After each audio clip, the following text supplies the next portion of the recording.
Ya, silakan Bapak. Nah, selamat pagi Bapak. Saya Dr. Alia yang menjaga poliklinik pada hari ini. Nama Bapak siapa Bapak? Gumbawa. Bapak Gumbawa, umurnya berapa sekarang Pak? 57. 57 tahun. Sekarang di mana tinggal Bapak? Di Singapura Kaler. Singapura Kaler ya.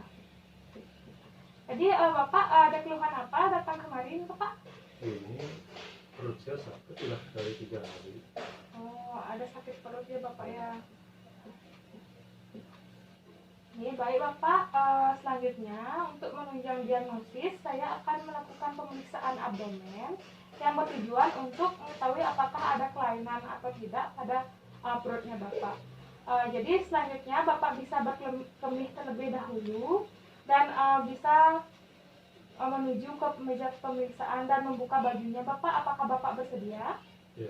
Ya, silakan Bapak. Sebelumnya saya akan mencuci tangan terlebih dahulu ya Bapak. Ya.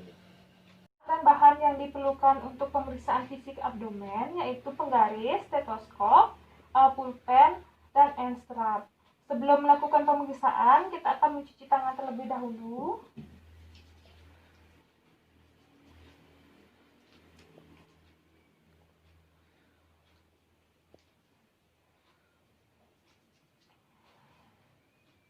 Fisik abdomen dilakukan dengan pasien berbaring dan pasien membuka baju. Selanjutnya dilakukan yang pertama itu inspeksi, selanjutnya auskultasi, perfusi, palpasi, dan beberapa pemeriksaan khusus untuk abdomen. Jadi yang pertama kita melakukan inspeksi. Kita berada di bawah pasien. Ini bertujuan agar kita bisa melihat perut pasien secara keseluruhan. Jadi yang kita nilai adalah bentuk dari perut pasien, apakah simetris atau tidak. Selain itu, kita melihat apakah perut pasien itu buncit atau tidak. Selanjutnya kita melihat apakah ada tanda-tanda inflamasi seperti kemerahan ataupun pembengkakan pada perut pasien. Apakah ada bekas luka, operasi atau tidak. Selanjutnya kita melihat apakah ada massa atau tidak. Kita juga menilai pada regio inguinal dan umbilikus apakah ada hernia atau tidak. Nah, selanjutnya kita menilai auskultasi dengan cara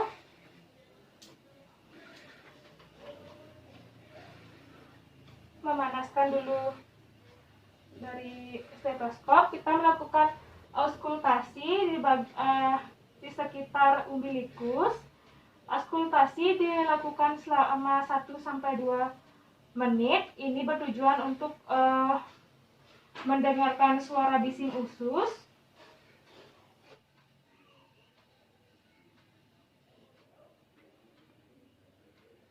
Jadi bising usus yang terdengar pada pasien 12 kali per menit, di mana normalnya 5-20 kali per menit. Selain itu, jika ada kelainan kita bisa mendengar suara bruit ataupun venous hum. Selanjutnya setelah melakukan auskultasi kita akan melakukan perkusi. Jadi perkusi yang pertama kita akan melakukan perkusi di seluruh regio abdomen.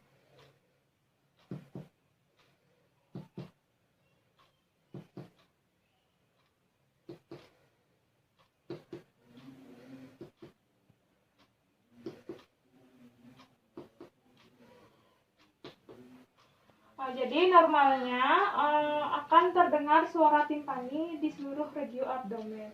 Selanjutnya saya akan melakukan perkusi secara khusus pada bagian bawah arcus costae di bagian kanan.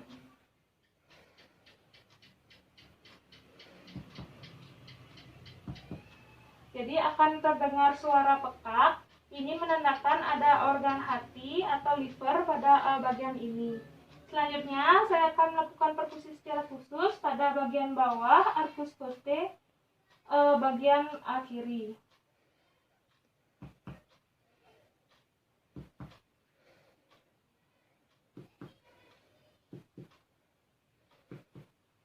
Ini merupakan suara timpani yang menandakan ini merupakan organ lambung. Selanjutnya saya juga melakukan perkusi khusus pada linea axillary line anterior, axillary line kiri, ICS 6. Kita mencari ICS 6 di mana ini sejajar puting susu, ini ICS 4, ICS 5, ICS 6. Kita melakukan perkusi. Jadi kita temukan suara peka. Ini merupakan organ spleen atau lien. Kita melakukan perkusi untuk menentukan Lipperspan. Jadi kita akan sebelumnya kita akan menentukan garis areal terlebih dahulu, yaitu di garis mid clavicular line kanan. Selanjutnya kita akan melakukan perkusi dari atas, yaitu dari sejajar dengan puting susu atau sejajar dengan ICS 3. Selanjutnya kita akan melakukan perkusi.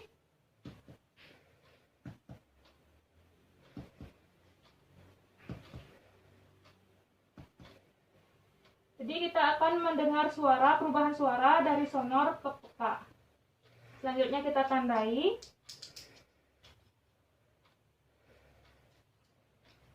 Kita juga akan melakukan dari bawah untuk menentukan batas bawah dari hepar.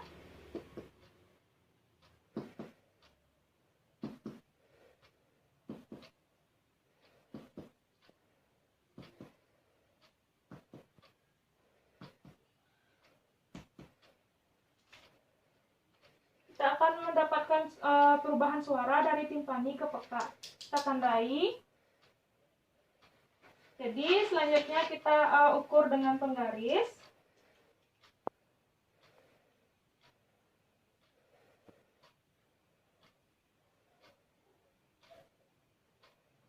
Jadi didapatkan Lipperspan-nya ini 7 cm.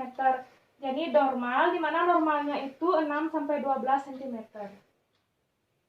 Selanjutnya setelah melakukan perkusi, kita akan melakukan palpasi. Bapak bisa ditekuk kakinya. Yang pertama kita akan melakukan palpasi ringan atau superficial di seluruh regio abdomen. Sembari melakukan palpasi ringan, kita melihat ekspresi dari pasien.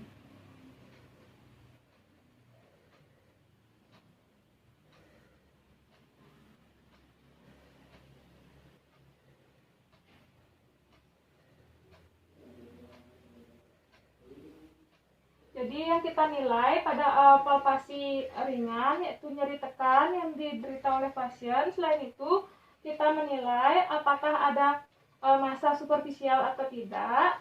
Selanjutnya kita juga menilai apakah ada defense muskular atau kekakuan otot atau tidak. Nah, selanjutnya kita akan melakukan palpasi dalam. Sembari juga melihat ekspresi dari pasien. Bisa ditarik napasnya, Bapak?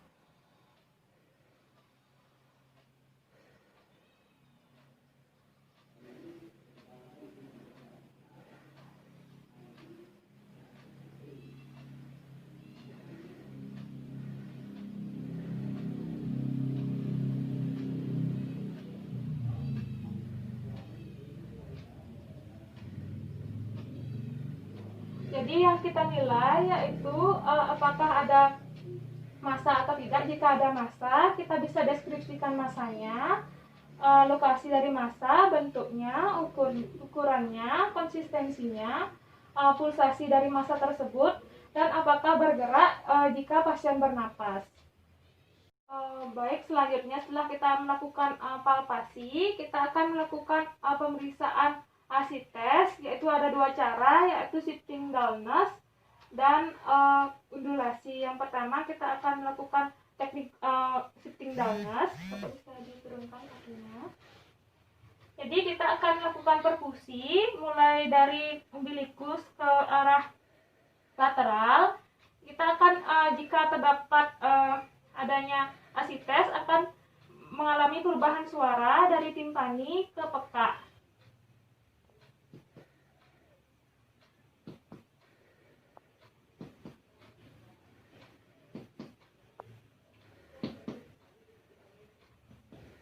Jadi ini jika terjadi adanya asites, akan terdapat perubahan suara. Di sini saya akan menandai di mana tangan saya atau jari saya sebagai plesimeter. Selanjutnya Bapak bisa miring ke jadi pasien diminta untuk miring ke arah kontralateral. Kita tunggu selama 30 sampai 60 detik. Selanjutnya kita akan melakukan perkusi lagi. Jika ini terdapat asites, akan ada perubahan suara di mana yang tadi peka akan mengalami perubahan suara menjadi timpani.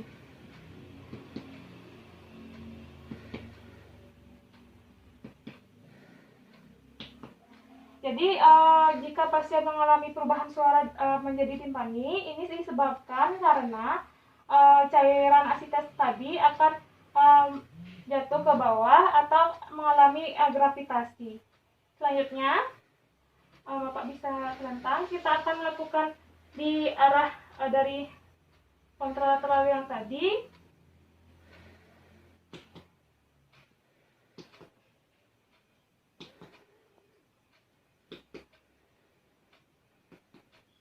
Jadi ini merupakan perubahan suara. Bapak bisa miring lagi. Kita minta pasien untuk miring ke kontralateral. Kita tunggu selama 30 sampai 60 detik. Selanjutnya jika terdapat cairan asites akan mengalami perubahan suara dari timpani, dari tadinya peka menjadi timpani.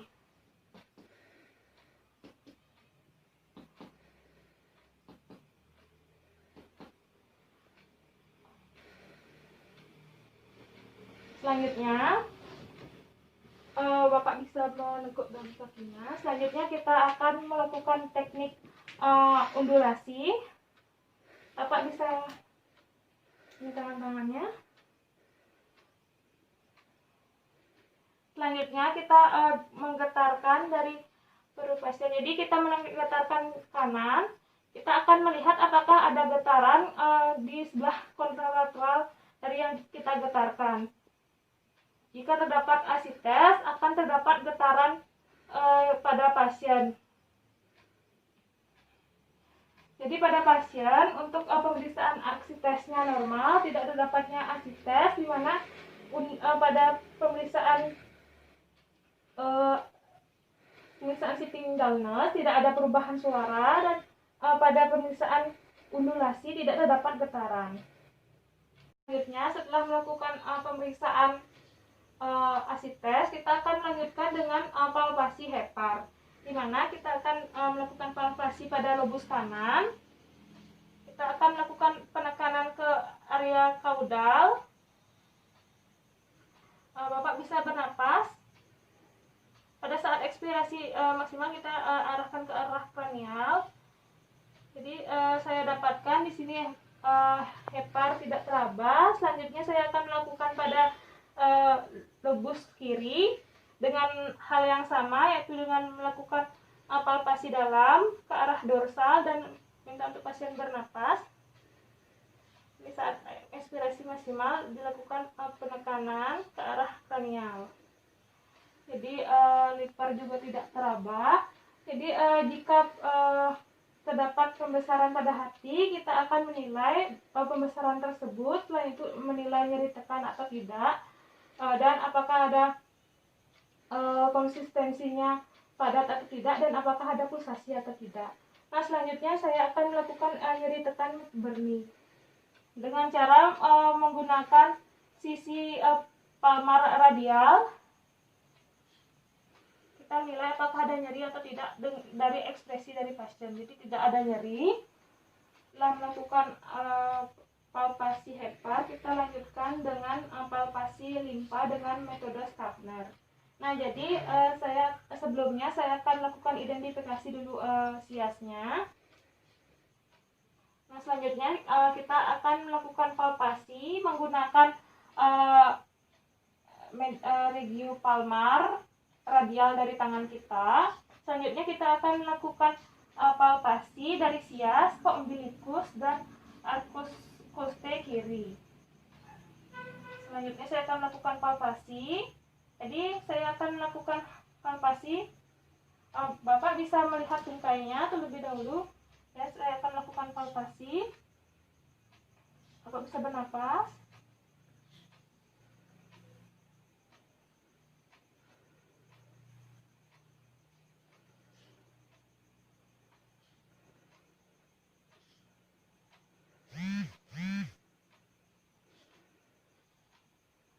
Jadi saat inspirasi kita akan mengarahkan tangan kita secara parabolik untuk menilai apakah ada pembesaran alien atau tidak.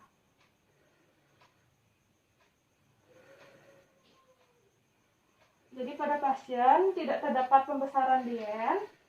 Nah selanjutnya kita akan melakukan palpasi titik McBurney. Jadi sebelumnya saya akan mengidentifikasi menentukan garis hayal antara umbilicus dan sias. Setelah itu kita akan bagi menjadi 3 bagian. Jadi yang saya dapatkan di titik sepertiga lateral. Di sini saya akan melakukan penekanan. Saya akan melakukan tekan lepas dan nyeri penekanan. Apakah sakit Bapak? Apakah nyeri Bapak? Apakah nyeri Bapak? Tidak. Tidak. Jadi selanjutnya kita menilai apakah ada defense muskular atau tidak. Jadi pada pasien tidak terdapat nyeri dan tidak terdapat defense muskular. Setelah kita melakukan palpasi titik McBurney, kita akan melakukan palpasi balat teman atau bimanual palpation. Jadi saya akan melakukan palpasi dengan menaruh tangan kanan dan menggunakan sisi palmar di bawah arcus costa 12 di lateral rectus abdominis, dan saya akan menaruh tangan kiri di bawah pasien, dan saya akan minta pasien untuk bernapas. Ini saya akan mendorong ginjal ke arah anterior dengan menggunakan tangan kiri dan melakukan penekanan ke arah costa di saat inspirasi maksimal.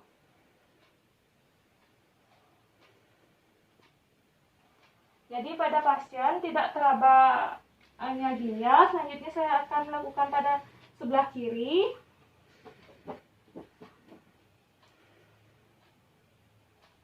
Dengan hal yang sama seperti tadi, Pak bisa bernapas.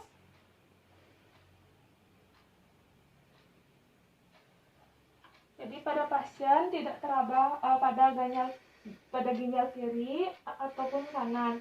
Pada pasien normal, tidak terdapat kelainan. Baik, selanjutnya setelah melakukan pemeriksaan balat teman, selanjutnya saya akan melakukan pemeriksaan nyeri kotok CPA atau costovertebral angle. Bapak bisa duduk Bapak. Nah, jadi untuk nyeri kotok CPA kita akan melakukan menaruh dari sisi palmar dari tangan kiri kita di area, kita akan melihat dulu arcus coste dari pasien. Selanjutnya kita akan melakukan di sisi lateral dari bagian kiri dari pasien. Selanjutnya kita akan melakukan pengetokan dengan menggunakan tangan kanan di sisi ulna. Jadi di saat pengetokan kita bertanya kepada pasien nyeri atau tidak. Nyeri Bapak? Tidak. Jadi selanjutnya saya juga akan melakukan di area dari yang kanan. Kita melihat arcus coste-nya dan kita akan melakukan menaruhnya seperti ini. Kita akan melakukan pengetokan dengan regio ulnar. Apakah nyeri Bapak? Tidak. Jadi pada pasien tidak terdapat nyeri kotok CPA. Jadi pada pasien secara keseluruhan dari pemeriksaan fisik abdomen dalam batas normal.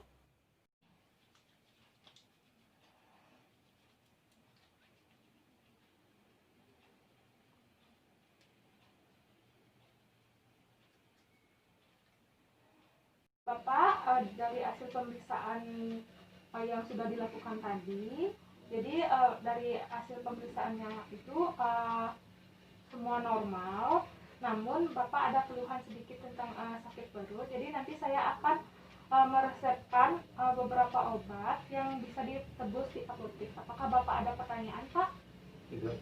Jika tidak, Bapak silakan bisa menebus langsung obatnya di apotek. Terima kasih. Ya, terima kasih.